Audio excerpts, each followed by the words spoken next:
So hey there, this is Kushal, and in this video we are going to talk about a pole balancing problem. Okay, and what is a pole balancing problem? First, let's discuss about that. So basically, let's assume that we have this platform. Okay, this is just something to put something. Okay, and let's say we have a small cart here having two wheels, and on this cart we have a pivot pole affix. Like what type of pole it is? It is a pivot pole. ठीक है, यहाँ पे एक screw है which is letting this pole go in this motion. Okay, तो इस cart के साथ क्या हो सकता है? We can force it in this direction or we can force it in this direction. These are the two things. Okay, so using this example we are going to understand some things, like with this example as well as एक maze वाला example हम लेंगे, and we are going to understand some basic concepts about reward design or something. तो आपको थोड़ा बहुत clear होगा when I'll be solving this thing. तो ये जो इसको मैं थोड़ा सा एक बार यहाँ पे text पढ़ दूँ book के अंदर for you guys.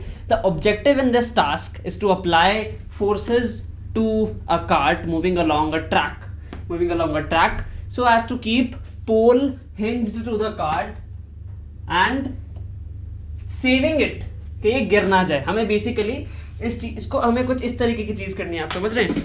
We need to balance a pole on a cart like this, कि हम इसको अगर हिलाएं भी तो ये गिरना नहीं चाहिए. We need to balance it in centre like this.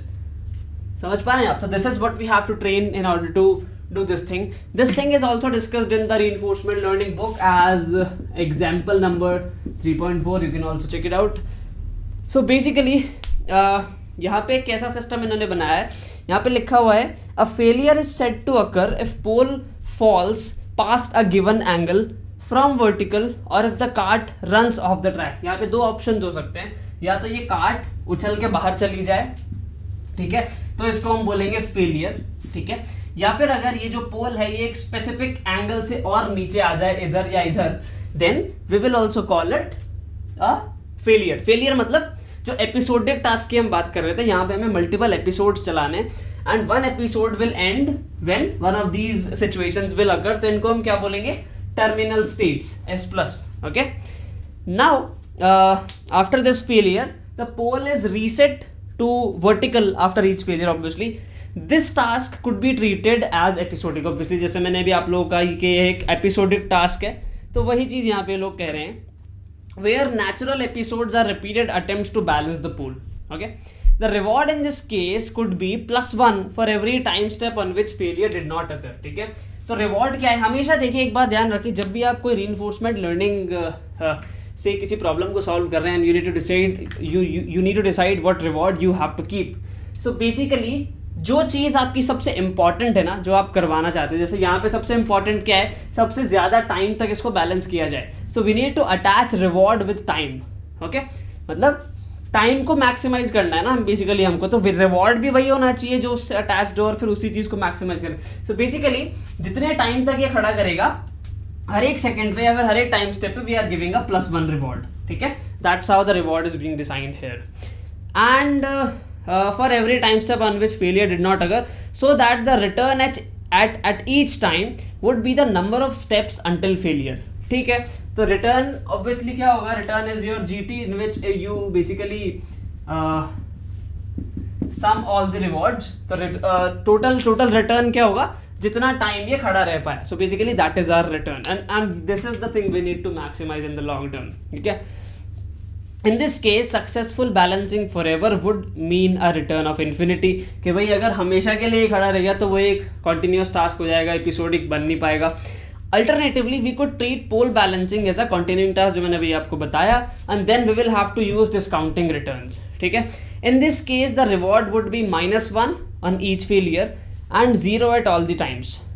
The return at each time would be then related to. Okay, इस चीज़ को छोड़ो, मैं आपको एक ये जो बेसिकली आइडिया हमको इसमें बताना चाह रहे हैं, वो आइडिया क्या है कि लेट्स से हमें अगर ये हम इसको अगर एक इनफाइनाइट एपिसोड की जैसे ट्रीट करें या फिर एक कॉन्टिन्यूइंग टास्क, ये जो कॉन्टिन्यूइंग और ये जो चीज़ें, इसके लिए आपको लास्ट सेशन में जाना पड़ेगा. लास्ट सेशन में ये चीज़ें डिस्कस करी गई है.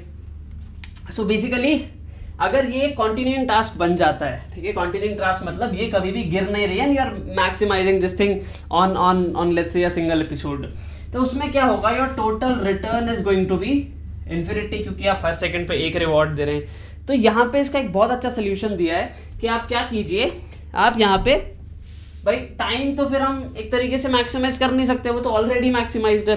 तो हमें यहाँ क्या करना है, हर एक टाइम स्टेप पे 0 रिटर्न देना है, 0 + 0 + 0 ऐसे, और जैसे ही फेल हो जाए वैसे -1 दे देना है, मतलब जब भी जाके फेल हो। सो बेसिकली अब इसका गोल क्या हो गया कि इसको फेल नहीं होना है। पहले इसका गोल क्या था, इसको मैक्सिमम टाइम तक खड़ा रहना है। सो गाइज ये जो दो चीजें आई गेस आपको ये समझ में आई कि एक तो ये हमेशा के लिए चले, कभी भी गिरे ना, दैट इज कंटिन्यूइंग टास्क, और एक क्या है कि आप इसको मल्टीपल एपिसोड में ये सिखा रहे हो कि कब कितनी फोर्स लगानी, so that is a non terminating task. तो वहां पे आप रिवॉर्ड देंगे विद रिस्पेक्ट टू टाइम, यहां आप रिवॉर्ड देंगे विद रिस्पेक्ट टू फेलियर। ठीक है guys, so this is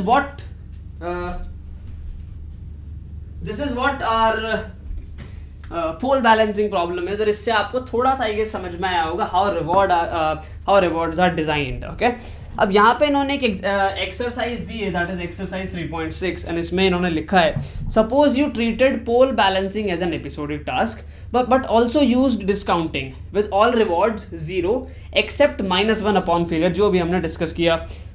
what then would the return be at each time? Okay, how does this return differ from that in discounted continuing formulation of this task?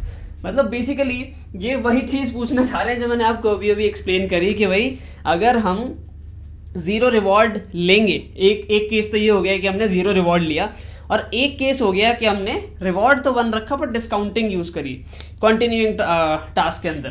तो इन दोनों में क्या फ़र्क होगा कि discounting वाली चीज़ अननेसेसरीली टाइम तक computation करती जाएगी, और जो 0 वाली चीज़ है वो हम भी डिस्कस कर चुके हैं। तो ये क्वेश्चन का आंसर देना is not an important thing. और इसके अलावा इसी से जो सिमिलर एक क्वेश्चन मैं आपको डिस्कस करना चाहता था, that will also give you a good understanding, and मैं सोच रहा हूँ कि इस चीज़ का आंसर मैं आप सभी से कॉमेंट सेक्शन में मांगूँ। अगर आप देंगे तो it would be a good thing, otherwise next video में आई विल बी एक्सप्लेनिंग। तो ये क्वेश्चन क्या है कि आप इमेजिन कीजिए कि एक मेज है, मेज मतलब भूल भुलैया। ओके, भूल भुलैया में क्या सीन है, let me make it properly. Okay, so in this maze, अब ये कैसी भी हो सकती है यार, I really don't know how to make a maze. maybe like this, और यहाँ से थोड़ा सा ना रास्ते को घुमा देते हैं। Basically let's make this the main pathway to exit. Okay, other than this क्या कर सकते हैं हम, इसको ऐसे कर सकते हैं, ऐसे कर सकते हैं, ऐसे एक और रास्ता। I really don't know how to make a maze, but let's say this is our maze. Okay guys, ये जो चीज़ है ये यहाँ पे ऐसे ऐसे कर सकते हैं। Okay, I know it's a very simple maze, but this is the initial point, this is terminating point, that means that this is S plus and this is a normal state. So basically यहाँ पे इस मेज में इन्होंने क्या बताया, इस question को अगर हम पढ़ते हैं, okay, तो इसमें बताया है, imagine that you are designing a robot to run a maze. Okay, आप एक रोबोट डिज़ाइन कर रहे हैं टू रन अ मेज। अब यहाँ पे रोबोट डिज़ाइन करने का मतलब मोटर्स और वो सब चीज़ें ऐड करना नहीं है, दे वांट टू आस्क कि आप रिवॉर्ड्स और वो सब चीज़ें इसके अंदर एक्चुअली ऐड कर रहे हैं। Okay, you decide to give it a reward of +1 for escaping from a maze and reward 0 all the other times. मतलब अगर ये रोबोट आपका मेज से बाहर निकल जाता है, so you give a +1 reward at S+ state. Okay, other than this at every time step what you are giving 0 reward. मतलब अगर एस्केप कर जाता है तो +1, और अगर उसके अलावा तो मैं क्या बोलूँ इसको, rest, all of the other states are getting 0 rewards. The task seem to break down naturally into episodes, कि भाई अपने आप वो जब भी निकल गया वैसे उसके एपिसोड बनते गए। इसके बाद इन्होंने पूछा है कि भाई the successive, so you decide to treat it as an episodic where the goal is to maximize expected total reward. ये हमेशा गोल होता है। After running the learning agent for a while you find that it is showing no improvement in escaping from the maze. मतलब ये यहाँ क्या कह रहे हैं कि आपने जब ऐसा सिस्टम बनाया जिसमें आपने एस्केप करने पे तो +1 रिवॉर्ड दिया, बाकी किसी टाइम स्टेप पे 0 रिवॉर्ड दिया। ओके, तो ये क्या कर रहा है, ये बेसिकली कोई इंप्रूवमेंट शो नहीं कर रहा, ये बस निकलना सीख गया, उसके अलावा कोई इंप्रूवमेंट नहीं है। वो इंप्रूवमेंट क्या हो सकती है, वो आपको सोच के कमेंट सेक्शन में बतानी है। मतलब इम्प्रूवमेंट मतलब बेसिकली ये उतना ही टाइम ले रहा है, या फिर मान लो कोई लंबा रास्ता पकड़ के ला रहा है, कोई इंप्रूवमेंट मतलब जल्दी से नहीं ढूंढ पा रहा, ठीक है। So what change we can make in the rewards so that it can find the pathway, you know, वो कुछ तो इंप्रूवमेंट लेके आए। तो हम इसके अंदर ऐसा क्या चेंज करें? अगर आपने शुरू से सारे वीडियोस फॉलो करे हैं तो आप इसका आंसर दे सकते हैं। I am waiting for your answers in the comment section, और नेक्स्ट वीडियो में मैं इसको रिवील करूंगा। बाकी guys, thank you so much for watching this video, and I hope आपको थोड़ा बहुत ऐसे एग्जाम्पल लगा होगा कि रियल लाइफ प्रॉब्लम्स में how we are going to add reinforcement learning. धीरे धीरे जब हम डायनेमिक प्रोग्रामिंग पे आएंगे, so will learn about value functions and a lot of things, but you need to be still patient, and I hope you are loving what I'm teaching. Other than this guys, if you wish to learn data science or machine learning from scratch and all the mathematical algorithms, probability, statistics, even Python programming, let's say you are a noob person in programming and you wish to become a data scientist, or you wish to learn machine learning just for curiosity, so you can check out my data science mentorship, which is a 16-week program. And in 16 weeks I basically teach everything from Python programming to all the mathematics of machine learning, and to code all the algorithms. Everything I'm going to teach, and that is the thing I'm doing. मैं पिछले 2 सालों से ये काम कर रहा हूँ, और मैं अभी तक 300 से ज़्यादा लोगों को ये चीज़ सिखा चुका हूँ, and you can be the next one. So if you wish to learn this thing, you can contact me on this email sharmakushal2k@gmail.com, and I'll see you in the next video.